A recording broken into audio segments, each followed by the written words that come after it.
तो अभी जी जिन और सेक्स का क्या रिलेशन है? तो क्या जिन हमारे बीच ही होते हैं इंसानी रूप में? देखो, जिन का कॉन्सेप्ट बहुत बड़ा है। हम्म। अगर आप हदीस पढ़ोगे, कुरान पढ़ोगे, उसमें बहुत अलग तरह से मेंशन्ड है। 4 तरह के जिन है। अच्छा। जिन बहुत अच्छे भी होते हैं, ओके। जो कि परमात्मा का काम करते हैं, जो अच्छे का काम करते हैं। हम्म। फिर कुछ बुरे भी होते हैं, जो बुरे जिन, जैसे इफ़रित, जो हमने आसाराम बापू की बात की थी। वहाँ वो इफ़रित को एक श्राप है कि वो सेक्स कभी नहीं कर सकते अपने फॉर्म में। They crave for sex, they crave for relations. तो आप जैसे बोल रहे हो कि क्या आसाराम बापू जी के पास जिन था? हाँ, एविडेंट है। मैंने पहले पहले भी बोला है ये। ओके। मैंने वीडियो बनाई है और प्रूव किया जा सकता है। अच्छा। और ग्रेट। जितने भी केस हुए रेप के, सारी हम्म। वर्जिन लड़कियां क्यों थी? हम्म। ओके। लोग कहेंगे फंसाया गया। हाँ। अरे, इतने सारे एविडेंस हैं, तभी जेल में है। हम्म। हिंदू समक्ष जो समर्थन करने वाली सरकार है हमारी, राइट। अगर इतने एविडेंस ना होते तो चांस था कि आसाराम बापू जेल में रहते? चांस ही नहीं था। जितने भी केसेस थे, लड़कियां 16-17 साल की, हाँ राइट। जहां पत्र लिखे गए 16-17 साल की थी। और इफ़रित का एक वरदान है, जब आपने इफ़रित को सिद्ध किया, जब भी वो आपकी बॉडी में आएगा, वो he needs a virgin girl. उसको सेक्स करना है और वो जो मांगोगे, जितने पैसे मांगोगे, वो दे देगा आपको। उसके लिए मटेरियल वर्ल्ड में चीज़ों को लाना पॉसिबल है। वो कहीं से भी अरेंज करके पैसे ला के देगा, कहीं से भी, पर उसको इंटीमेसी चाहिए। राइट। तो इफरित को चाहिए कि वो वर्जिन लड़कियों के साथ सेक्स करे और एग्जैक्टली। उसके बदले वो आपकी कुछ भी इच्छा पूरी करेगा। बिल्कुल। तो आशाराम बापू जी जिनके ऊपर आरोप लगे थे कि वो छोटी छोटी लड़कियों के साथ रेप करते थे और बाद में चीज़ खुल के आई, तो वो आशाराम बापू जी के पास पैसे ला के देता था उनको, बिल्कुल। बहुत सारा पैसा। ये किसी सिद्ध व्यक्ति, जो कि बहुत बड़े थे तंत्र में, बहुत बड़े, बहुत बड़ा नाम है, नाम नहीं लेना चाहूँगा मैं यहाँ पे, उन्होंने बताया जो इफ़रित सिद्ध किया था, वो पकड़ा गया था कोलकाता से। और वो ऐसा जिन था कि अंदर वाला कमरा नोटों से भर देता था, सोने से भर देता था, सिक्के बरसते थे। ओके। तो उनको पकड़ भी सकते हैं?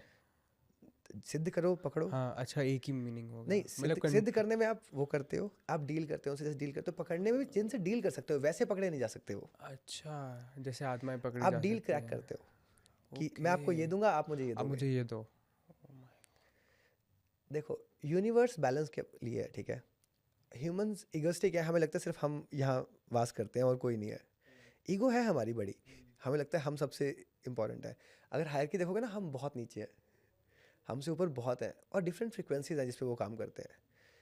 जब आप क्रैक करते हो उसको, आप सिद्ध करते हो, तंत्रा करते हो, आप दूसरी डायमेंशन को टैप कर रहे हो। साइंटिफिकली समझने की जरूरत है। एनर्जी है, राइट? एनर्जी डिफरेंट लेवल्स की है। अब वो बहुत हायर डायमेंशन है, बिकॉज वो आपकी सोच को मटेरियल वर्ल्ड में प्रेजेंट कर सकता है। तो उसी चीज़ से उन्होंने यूज़ किया उसका। अब मैं जस्टिफाई नहीं कर रहा कि आसाराम ने जो किया सही किया, गलत है ये डील क्रैक करना। This is not the right thing to do. But अब कैसे ब्लेम करोगे? गलती तो उनकी ही है, उन्होंने सिद्ध किया। और ये डील अगर आप कर रहे हो कि आप उनको ये होम दोगे, तो गलत है, पूरी तरह गलत है। पर सेक्स जो करते थे वो आसाराम बापू नहीं करते थे, उनके शरीर के थ्रू होता था। ऑलराइट। वो जिन ही करता था। तो उस वक्त पे उन्हें अवेयरनेस नहीं होती थी? ज़ीरो। आज भी कोलकाता में ऐसी प्रैक्टिसेस हैं। मसान की, प्रेतों की पूजा होती है, जहाँ प्रेत को स्थान देते हैं एक खप्पर पे, और any women can go there. वशीकरण करवाना, कुछ भी करवाना, 2 दिन तक वो उनको बुलाते हैं। 2 दिन तक वो रिलेशन बनाएगा उस वुमेन के साथ, और जो उसको चाहिए वो साइन कर देगा, ये तेरे को मिल जाएगा 48 घंटे में। ओह, तो जो मेरे को चाहिए वहाँ पे जाओ, हाँ, जो उनको चाहिए वो उनको दो, और बिल्कुल। अपना काम 48 घंटे में हो जाएगा। बिल्कुल। पर कार्मिक बॉन्डेजेस बहुत बढ़िया है।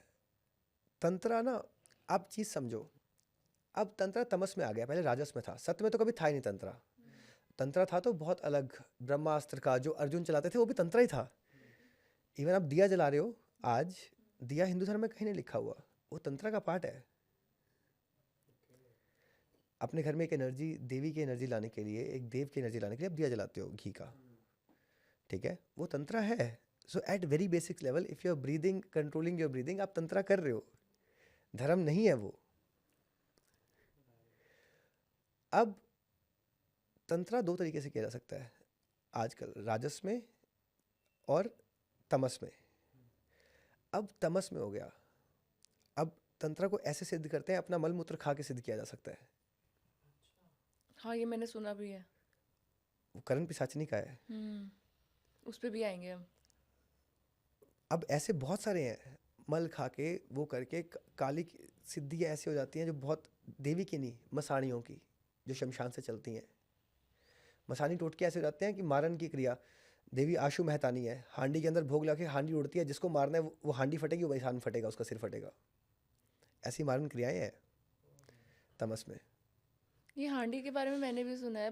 पहले हमारे जो जैसे पापा हैं, दादा हैं, बोलते थे कि रात को अगर आसमान में कोई चमकती हुई चीज़ दिख रही है और वो बार बार दिख रहा है कि मूव कर रही है, तो उसे मत देखो. मत देखो. वो देवी आशु मेहतानी, उनका तंत्र है ये.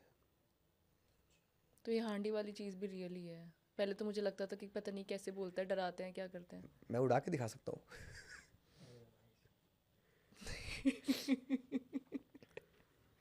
गाइस बहुत इंटरेस्टिंग पॉडकास्ट हो रहा है. पूरे एंड तक जरूर देखना इसको.